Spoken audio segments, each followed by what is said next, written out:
I mean, we patented the SWAT MAPS process, which stands for soil, water, and topography. And I mean, in the early days when we started soil mapping, and there'll be thousands of these tools out there across the world being used to generate like an electrical conductivity map, we'll call it that. But it was obvious to us that that's not good enough, because you could have a hill and a depression with low EC, you could have a hill or a depression with high EC in the same field. So the real question was why? Why are these differences there? So that's when we built in our topography and our water modeling, right? And so now the modules, they help to clear up those questions, right? So, and then they'll redefine things into zones that make sense. So, so nobody else is really making a SWAT. There might be people think that they're claiming something that's close, but the honest truth is nobody's doing anything similar to this.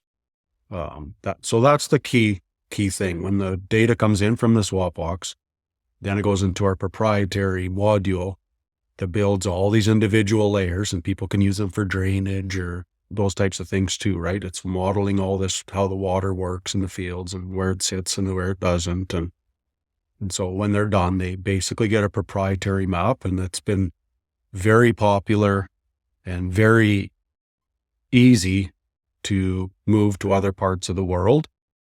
And even though the soils could be radically different, their climate can be radically different, like the process of defining soil, water, and topography variability is actually quite consistent.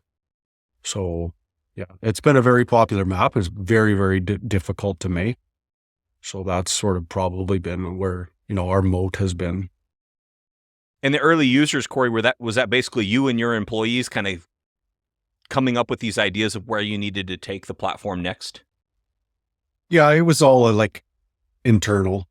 In other words, we built a system for our business and the way that we needed to do things. And then there did come a point when we started being resellers of it.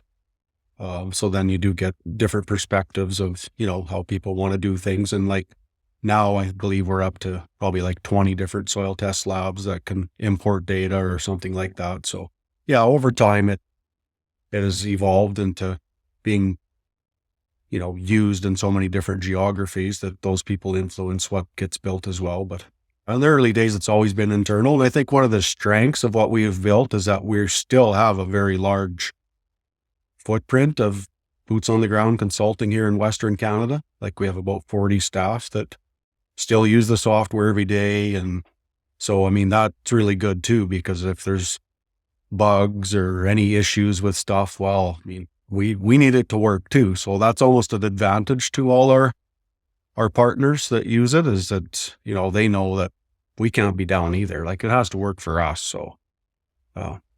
Yeah. Yeah. I wonder why. I mean, I know I have a hunch why, but it's surprising to me that we don't see more of the tech companies truly partnering with boots on the ground agronomists. And I don't mean partnership in the press release sense, but in the actual, like, we're going to actually have, skin in the game on this and grow it together type sense. It's surprising to me we don't see more of that. Yeah. Well, I mean, it's all about scalability, right? Of course, in the tech industry, everyone wants SaaS, software as a service, and that's incredibly scalable.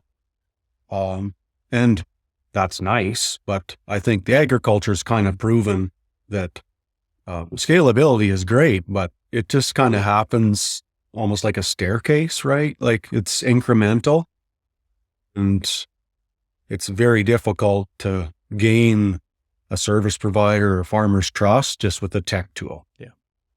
Like it has to come from somewhere, and that sort of boots on the ground approach is still the bridge for that. And I think that's what's made us successful, is that we've never gone away from that